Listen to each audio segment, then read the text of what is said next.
This is Saul Canelo Alvarez. Danger. This is Terence Bud Crawford. Canelo versus Crawford. A true super... The showdown between Terence Crawford and Canelo Alvarez feels absolutely unreal. Relive the biggest moments from Fight Week and catch the bold predictions from top boxing experts. Hagler and Leonard and Duran and Tommy Hearns and those kind of fighters, and by the way, Sanchez and Gomez and the great fights from years ago. This is one of those, and you're all a part of it. They say a fight is born long before the opening bell, on those quiet mornings when the city still sleeps, and two men, worlds apart, push their bodies through relentless punishment that forges legends. In this camp, both Terence Crawford and Canelo Alvarez lived inside that grind, locked in their own worlds, their teams fueling the journey.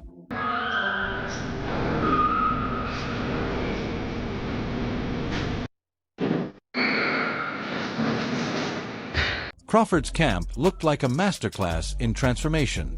Moving up to super middleweight to face Canelo, he rebuilt his body with precision, adding size without losing the slick speed and accuracy that kept his record flawless. His team fine-tuned strength work and nutrition so every extra pound translated into power, not burden. Sparring against bigger men and conditioning for constant motion, he sharpened the style that lets him fire clean shots and vanish before counters can land.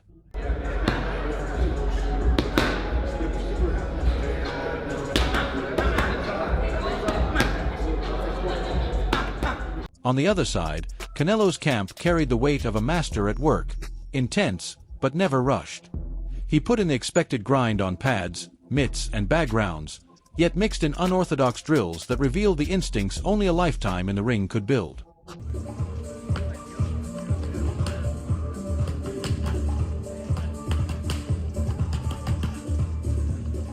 He juggled soccer drills to keep his feet sharp and vision alive, blending technical work with flashes that proved he was still a complete athlete at 168 pounds. Both camps dropped teasers, and the story seemed to write itself, the precise ring sniper versus the seasoned champion. But beneath the highlight clips and hype reels, the grind looked strikingly similar on both sides.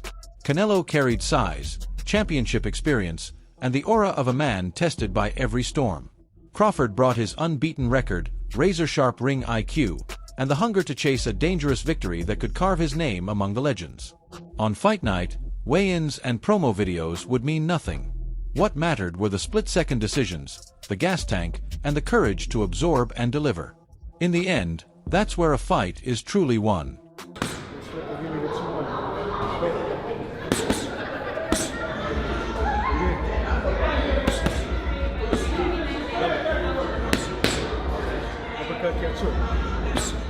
Boxing legend Roy Jones Jr. didn't hold back with his prediction ahead of the Canelo Alvarez versus Terence Crawford clash.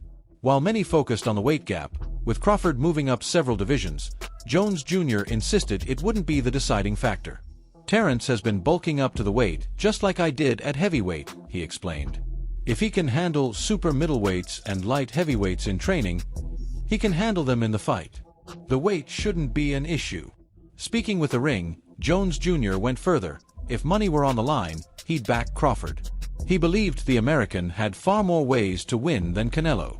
If Canelo fights the absolute perfect fight, he can win. But Crawford has 6 ways to beat him. "My money's going with the guy who has 6 options over the one with just 1. Jones Jr. echoed those doubts on All the Smoke, questioning whether Canelo still carried the same hunger and drive he once had. Crawford, in contrast, remained laser-focused and determined to prove himself at a higher weight. Still, the move-up came with risks, ring rust, a tough stylistic matchup, and the reality that this was the first time Crawford couldn't simply overwhelm an opponent at will. That led some to wonder if he had already reached his physical peak. Canelo's recent form raised its own questions. He was coming off a flat unanimous decision win over William Skull, a fight remembered more for inactivity than excitement.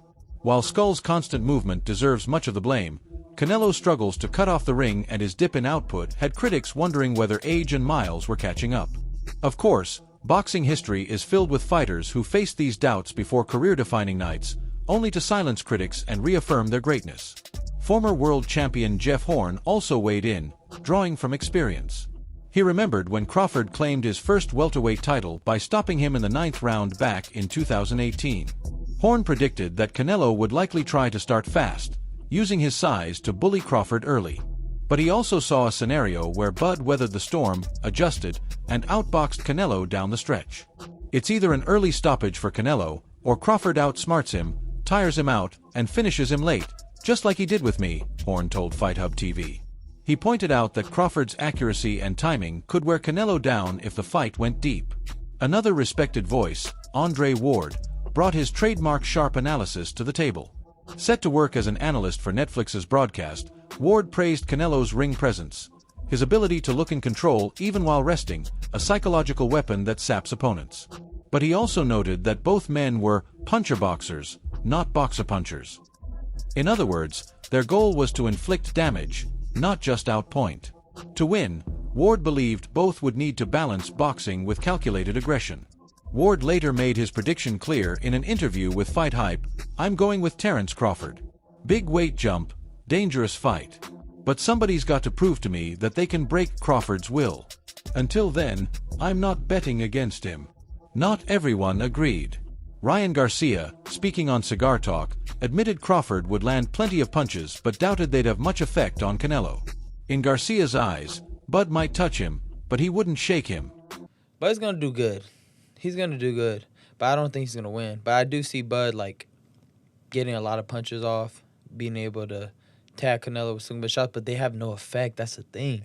He has the best chin that I've ever seen. And nothing in my moves life. his head. In his final take on the matchup, Ryan Garcia admitted that Crawford is a great fighter, one of the very best. Still, he felt Bud might be biting off more than he could handle by stepping in against Canelo. One of the best. I just think that he's biting a little bit more than he could chew.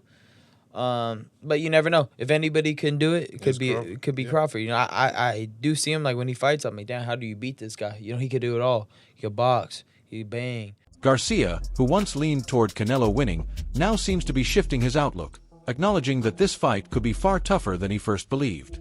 "My problem with Canelo is his intensity," Garcia explained in an interview shared by DeOne Boxing.